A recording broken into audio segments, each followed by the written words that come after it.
আজি আপোনালোকক নতুন আৰু এটা গ'ল লৈ আহিছোঁ, আপোনালোকে চাব পাৰিব। আৰু এই ঘৰখনৰ কাম অলৰেডি ফিনিচিং হ'ল, এফালৰ পৰা দেখাই আছোঁ। এতিয়া চাওক আগফালৰ ডিজাইনকেইটা, আগফালৰ বিটকেইটা আমাৰ একচুৱেলি টিপিত দি পেলাই সূতা টানি পেলাই আমি বিটকেইটা বনাওঁ। আৰু সেই তেনেকুৱা বনালে কি হয়, প্লাষ্টাৰটো কৰিলে ষ্ট্ৰেট দেখা যায়। আৰু ষ্ট্ৰেটটো সদায় বিটটো ষ্ট্ৰেটেই লাগে, ষ্ট্ৰেট নহ'লে ভাল নহয়। আৰু সেইটো ছিষ্টেমতে কৰিব লাগে। তাৰপিছতে চিৰিটো আপোনালোকে চাওক, চিৰিকেইটা 14 ইঞ্চি বহল আছে, 5 ইঞ্চি হাইট আছে, তেনেকুৱা কৰা হ'ল। আৰু আপোনালোকক এতিয়া আগফালটো দেখাই দিছোঁ, দেখাই পেলাই নেক্সট মই ভিতৰত সোমাম। এতিয়া ভিতৰত এইটো চাওক, মেইন এণ্ট্ৰি ভিতৰৰ গেটখন। ভিতৰত নহয়, এইটো একচুৱেলি বাহিৰৰ গেট। বাহিৰৰ গেটৰ এতিয়া খুলি আছোঁ। ইয়াত আপোনাৰ এইটো ছিষ্টেম কৰিলোঁ। আৰু ভিতৰৰ কামকেইটা আপোনালোকক এতিয়া দেখাম। মই এতিয়া জাষ্ট কৰিডৰটো সোমালোঁ।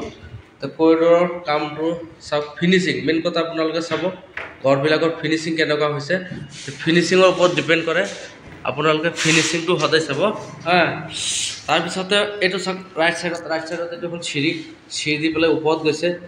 তো ওপৰত যোৱা ৰাস্তা হ'লে এইটো। আৰু চাব খুঁটাবিলাকৰ নাচবিলাক চাব, কানিজবিলাক যেনেকুৱা খিৰিকী পাল্লাৰ কানিজবিলাক আৰু খুঁটাৰ কানিজবিলাক সদায় ষ্ট্ৰেট হ'ব লাগে। আপ ডাউন ক'ৰবাত বেছি ক'ৰবাত কম হ'লে দেখিবলৈ বেয়া লাগে। তেতিয়া আমি যদি তেনেকুৱা যদি আপোনালোকে চাই চিতি কৰে, তেতিয়া বস্তুবিলাক ভাল হয়। এতিয়া আহিলোঁ কিটচেন ৰুমত। কিটচেন ৰুমতো আমাৰ ছেম তেনেকুৱা এডজাষ্ট ফেন আৰু হেৰি কৰি চব মানে তেনেকুৱা আৰু। এতিয়া মডেলৰটো বাকী আছে। তাৰপিছত বেডৰুমটোত আহিলোঁ। এতিয়া বেডৰুমটোতো আমাৰ চাওক, এডজাষ্ট ফেনটো দিয়া আছে এটা, আৰু খিৰিকীবিলাকো অলপ ডাঙৰকৈ দিছোঁ। এডজাষ্ট ফেনটোৰ ফুটাটো কিহৰ কাৰণে ৰখা হয় সেইটো আপোনালোকক কৈ আছোঁ। একচুৱেলি এতিয়া আপোনালোকক মই ৱালৰ ফিনিচিঙৰ কথাটো কৈ আছোঁ। ৱালত সদায় চাব ফিনিচিং কেনেকুৱা হয়। আৰু এডজাষ্ট ফেনৰ ফুটাটো এইটো কাৰণে দিয়া হয় যে ভিতৰৰ গেছটো বাহিৰত ওলাই লৈ যায়। তাৰপিছত এইটো এটা কৰিডৰ হয়। কৰিডৰৰ পৰা লেফ্ট ছাইডত চাওক আৰু এটা ৰুম। এই ৰুমটো একচুৱেলি 12 ফুট বাই আপোনাৰ 14 ফুট, 12 বাই 14 ফুটীয়া ৰুম এটা। এইটো হ'ল ড্ৰয়িং ৰুম। এইটো একচুৱেলি ড্ৰয়িং ৰুম হয়, সৰুকৈ বনোৱা হ'ল। তাতো এডজাষ্ট ফেনৰ ফুটা দিয়া হ'ল। ঘৰখনত মানে এডজাষ্ট ফেনৰ ফুটা লাগেই, যদি দিয়ে নিজৰ কাৰণে ভাল আৰু। তাৰপিছত নেক্সট আকৌ মই বেডৰুমত গৈ আছোঁ। বেডৰুমত এতিয়া ৰাইট ছাইডত বেডৰুমটো, এইটো এটা বেডৰুমতো তেনেকুৱা চাওক, এডজাষ্ট ফেনৰ ফুটা খিৰিকীৰ ওপৰত। খিৰিকীত কিন্তু আমি বেক ছাইডত চাজা দিয়া নাই, প্লাছ চিধাকৈ ৰাখিলোঁ। তাৰপিছতে চাওক ছানছেটটো চাব, এইটোতো এটা বস্তু আনি থ'বৰ কাৰণে চাজাটো দিয়া হ'ল। আৰু চাজাটো সদায় আপোনালোকে যিমান পাতলা ঢালিব পাৰে, পাতলা ঢালিলে কি হয়, বস্তুবিলাক ফিনিচিংটো ভাল হয় আৰু দেখিবলৈ ভাল লাগে, সেইকাৰণে পাতলা ঢালিব লাগে। এতিয়া চাওক ফ্ল'ৰখন আমি এতিয়া গোটেইটো ঢালাই কৰি শেষ। ক'তো মানে ফিনিচিঙৰ কাম বাকী নাই, ফিনিচিঙৰ কামবিলাক বাকী নাই। তাৰপিছতে মই নেক্সট আৰু এটা বেডৰুমত সোমাইছোঁ। এইটো হ'ল ডাঙৰ এটা বেডৰুম, এইটো মাষ্টাৰ বেডৰুম বুলি কয়। মাষ্টাৰ বেডৰুমটোতো চাওক, ডাঙৰ খিৰিকী আৰু 5 ফলীয়া আৰু 4 ফলীয়া তেনেকুৱা খিৰিকীবিলাক ডাঙৰ বেডৰুমত দিলে ভাল হয়।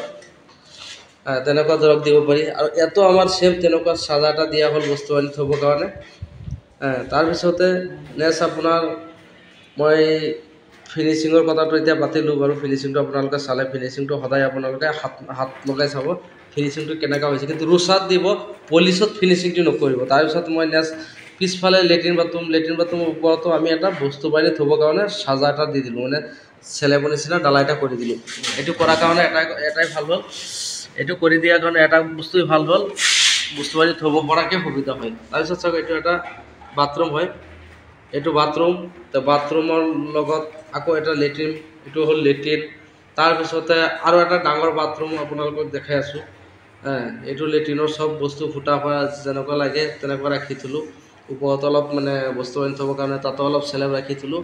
তাৰপিছত নেক্সটত আহিলোঁ বাথৰুমটো কিন্তু বহুত ডাঙৰ বাথৰুম, আৰু বাথৰুমটো ডাঙৰ হ'লে ভাল হয়, সেইকাৰণে বাথৰুমটো ডাঙৰকৈ ৰাখিলোঁ। তাৰপিছতে এইফালেও আমাৰ বাহিৰত যোৱাৰ কাৰণে এটা দৰ্জা ৰখা হ'ল। এইটো হ'ল বাহিৰত যোৱা দৰ্জা। আৰু বাহিৰত যোৱাৰ কাৰণে দৰ্জাটো ৰখা হ'ল এইটো কাৰণেই, কেতিয়াবা মুস্কিলত এইফালে বেক ছাইডত দি মানুহ ওলাব পাৰিব বা সোমাব পাৰিব।